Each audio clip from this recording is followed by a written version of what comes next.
When we think of the Falkland Islands, we tend to think of them as a cluster of remote and inhospitable islands. Located about 400 kilometers from the wilds of Patagonia, the Falklands are made up of more than 700 islands but cover an area approximately 12,000 square kilometers big, making them bigger than Puerto Rico, Cyprus, or Lebanon.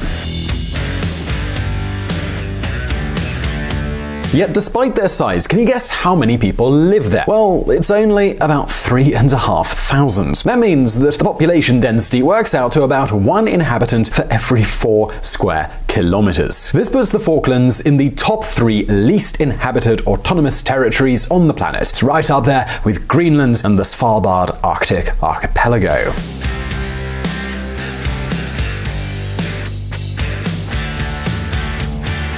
Put another way, it's home to more penguins than it is to people.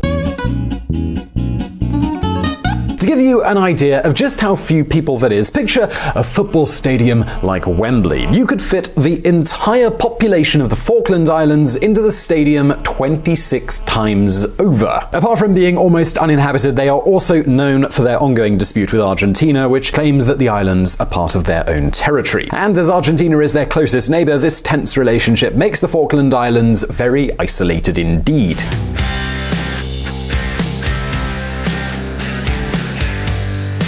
And, well, that got us wondering, what exactly drives the Falklands economy? Why are the islands in this controversial tug-of-war? And can such a small territory survive on its own? Now what if I told you that the Falklands could become one of the richest territories in the world? Don't believe me? Well, listen up.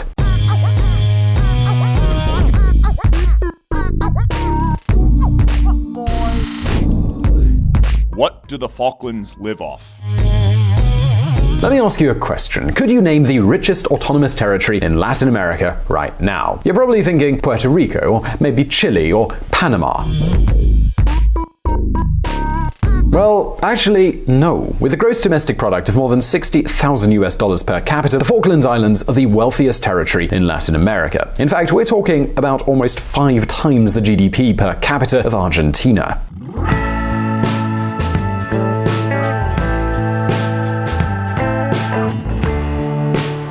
And yes, I know that the Falklands aren't technically a country, but they do have their own governmental institutions and a decent amount of say in the running of the islands. In practical terms, they kind of are a country, and their economy is actually going from strength to strength.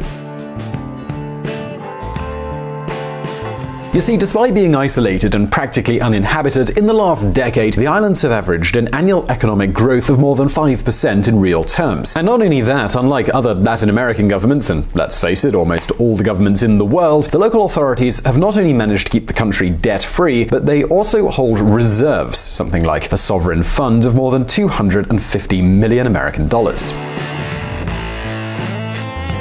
Now that might not sound like a huge amount of money, but distributed across the tiny population, the government's savings equate to more than $75,000 per inhabitant. Okay, but let's get back to our original question, and that's, where did this money come from? And some of you might be thinking right now, well, Simon, come on, the Falkland Islands, they belong to the United Kingdom. Surely they've been heavily subsidizing them, and the public sector's got to be the most significant activity, right? Well, surprisingly, the answer's no, not at all.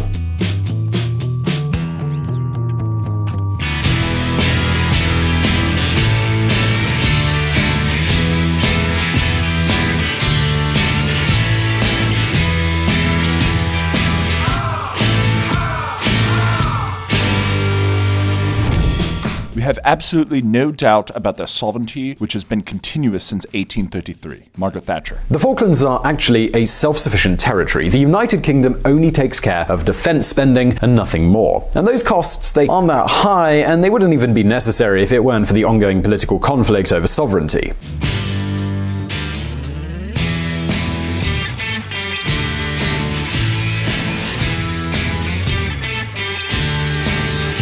You see, the harsh environment, it made the Falkland Islands relatively poor. So poor that they were probably doomed to be depopulated, but in 1987, all of that changed. The inhabitants of the island realized that they had to create income if they wanted to stay, and so they became business savvy. And when it comes to doing business, the British, they're great role models.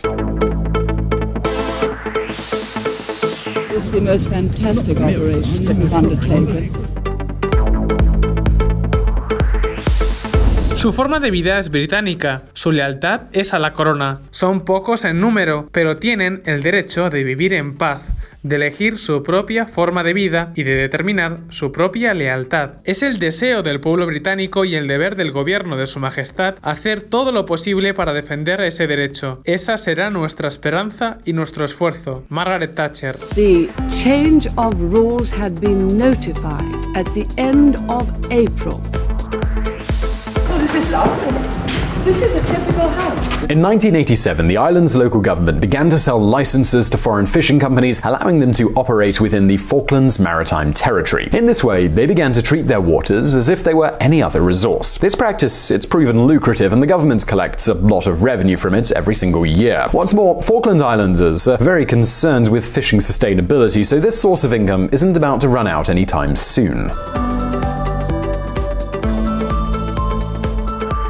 But it does not end there. Since the 1980s, three things have been very clear to the Falklands government. Firstly, they need to encourage business creation and encourage initiatives. The Falklands inhabitants, who all know each other, need to live off the fruits of their own labor, not from taxes and public spending. Secondly, to make that possible, taxes need to be moderate, and that they are. For one thing, there's no taxes on purchases on the islands, and excise taxes are also low. Petrol is actually cheaper than it is in the United Kingdom. So if a person earns, say, $2,500 American dollars a month, they'll pay a total of $140 per month in taxes, which is less than 6%. And thirdly, the local government not only doesn't need to borrow, they actually have savings. Debt? Well, there's no room on these islands for debt. As you can see from this chart, you could say that the islanders believe in surpluses.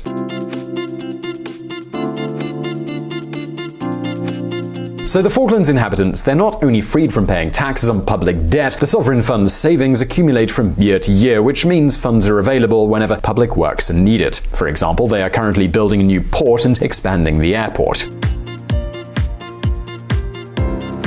Another benefit to all of this is that there's no unemployment in the Falklands, and 90% of working-age people have a job. In recent years, new industries such as tourism and fish farming, they've taken off. The economy is doing so well and the work opportunities are so attractive that the government is preparing for an influx of foreign workers, which could see the island's population double in the next few years. The downside is being so isolated and with such a small population that Amazon doesn't deliver, the internet is slower than a turtle with arthritis, and of course, unless you like nature, there's not a whole lot to do. But this is all just a taste of what may still be to come, so listen up.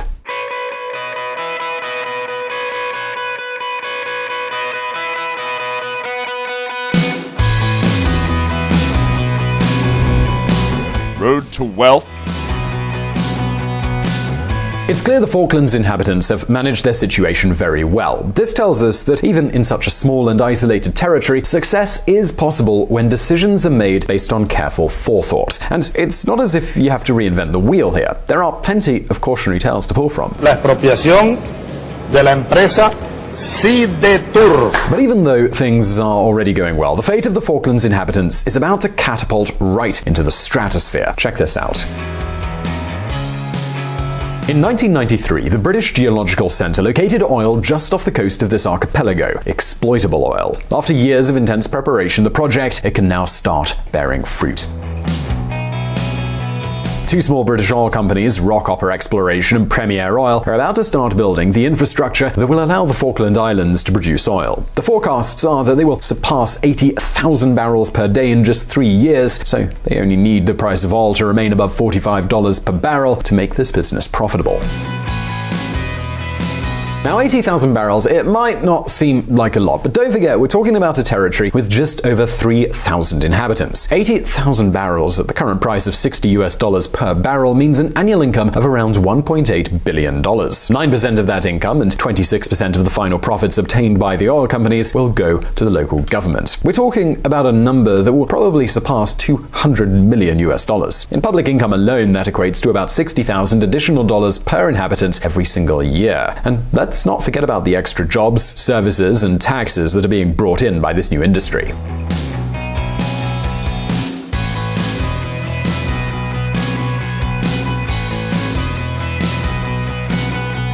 And this is only the beginning, because exploration is still underway. If things go well, the Falklands' daily production could well exceed 100,000 barrels per day within just 10 years. All in, it's estimated that this archipelago's total exploitable oil reserves could exceed 1 billion barrels.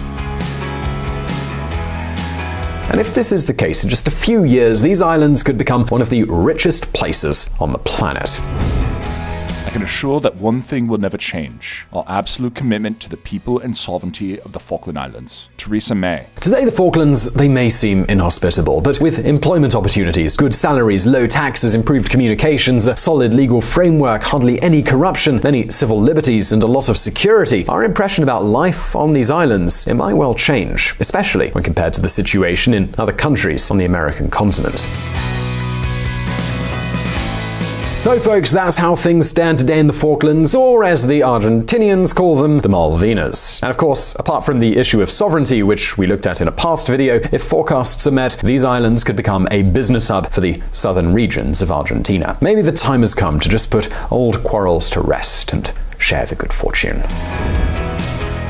When I met President Macri earlier this month, becoming the first British Prime Minister to ever visit Buenos Aires, it was a pleasure to focus not just on what separates us, but on what we can achieve together. Theresa May, December 2018. So I really hope you enjoyed this video. Please do hit that like button if you did, and don't forget to subscribe for brand new videos. Also, don't forget to check out our friends at the Reconsider Media podcast. They provided the vocals in this episode that were not mine. Also, this channel is possible because of Patreon and our patrons on that platform. Please consider joining them and supporting our mission of providing independent political coverage. And as always, I'll see you in the next video.